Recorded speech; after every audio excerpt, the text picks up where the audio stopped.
Bonjour à toutes et à tous. Aujourd'hui, on va s'intéresser à cette force, souvent invisible, mais pourtant absolument vitale qui alimente tout notre monde moderne, l'électricité. C'est une véritable odyssée qui nous emmène des toutes premières étincelles de curiosité jusqu'aux réseaux intelligents qui sont en train de dessiner notre avenir.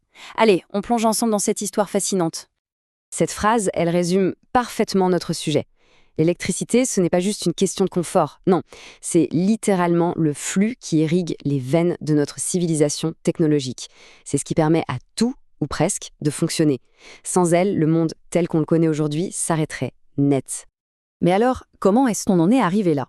Eh bien, pour le comprendre, il faut faire un petit voyage dans le temps. C'est une vraie aventure humaine, une quête pour essayer de maîtriser une force qui, pendant des milliers d'années, n'était qu'un mystère, un peu effrayant, ou juste une curiosité de salon.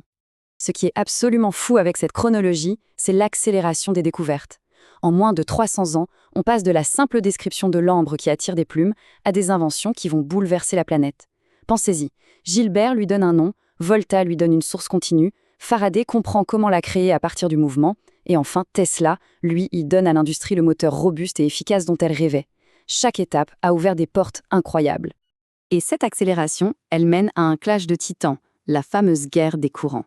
D'un côté, on a Thomas Edison, le grand défenseur du courant continu, parfait pour alimenter un quartier. De l'autre, Nikola Tesla, le visionnaire du courant alternatif. Et la victoire de Tesla, ce n'est pas juste un détail de l'histoire.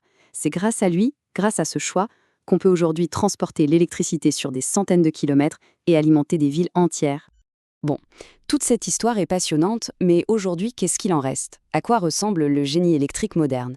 On va voir que ce domaine s'est structuré en un univers bien plus vaste et interconnecté qu'on ne pourrait le penser au premier abord.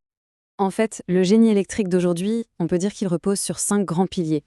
Pour s'en souvenir, il y a l'acronyme EEAIT, électronique, électrotechnique, automatique, informatique industrielle et télécommunication. Chacun est un monde en soi, mais c'est leur collaboration qui crée la magie technologique qui nous entoure. Alors, commençons par le premier, l'électronique.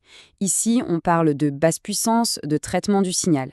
C'est un peu le cerveau de tous nos appareils. C'est l'électronique qui gère l'information dans nos téléphones, nos ordinateurs. Bref, sans elle, pas d'intelligence dans nos objets. Ensuite, l'électrotechnique. Alors là, on change complètement d'échelle. Si l'électronique, c'est le cerveau, l'électrotechnique, c'est le muscle. On parle de puissance, d'énergie brute, la production dans les centrales, le transport sur les lignes haute tension et bien sûr l'utilisation dans les énormes moteurs qui font tourner nos usines. Le troisième pilier, c'est l'automatique. On pourrait dire que c'est l'intelligence du mouvement, de la commande. Son rôle, c'est de s'assurer que les systèmes fonctionnent tout seuls, de manière stable, précise et rapide. Un robot sur une chaîne de montage? Un pilote automatique? C'est l'automatique qui est à la manœuvre. L'informatique industrielle, elle, fait le pont entre le monde matériel et le monde de logiciels. C'est tout l'art d'intégrer un programme, une intelligence, au cœur même des puces électroniques. Du microcontrôleur de votre machine à laver à l'ordinateur de bord d'une voiture, c'est elle qui donne les instructions. Et enfin, les télécommunications. C'est le système nerveux de notre société.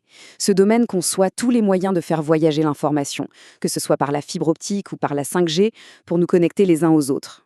Voilà, un cerveau, des muscles, une intelligence, un logiciel et un système nerveux.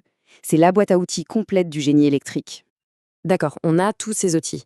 Mais concrètement, sur le terrain, que fait une personne diplômée en génie électrique? Son rôle est bien plus dynamique qu'on ne l'imagine, et il est surtout crucial. En gros, son travail s'articule autour de 3 grandes missions. D'abord, il y a la conception. C'est la phase où, sur ordinateur, on imagine et on dessine les systèmes. Ensuite, il faut passer à la réalité. C'est la supervision sur le terrain, s'assurer que tout est bien installé en respectant les normes de sécurité. Et enfin, une fois que tout fonctionne, il faut garantir et optimiser pour que les systèmes restent fiables et efficaces dans le temps. C'est un cycle permanent. Et maintenant, tournons-nous vers le futur, parce que le génie électrique est au cœur du plus grand défi de notre temps, la transition énergétique. L'enjeu n'est plus seulement de fournir de l'électricité, mais de le faire de manière propre et durable. Pour sortir des énergies fossiles, la stratégie est assez claire. Il faut électrifier au maximum nos usages, les transports, le chauffage, et bien sûr produire cette électricité avec des sources renouvelables, comme l'éolien et le solaire. C'est une transformation gigantesque de tout notre système. Mais cette transformation amène un problème central, et ces 2 graphiques l'illustrent parfaitement. D'un côté, on voit que la production solaire est à son maximum vers midi, logique. Mais de l'autre, le pic de consommation des foyers, c'est le soir quand tout le monde rentre du travail. On a donc un décalage énorme entre le moment où l'on produit et le moment où l'on consomme. Et ce problème, il ne va faire que grandir.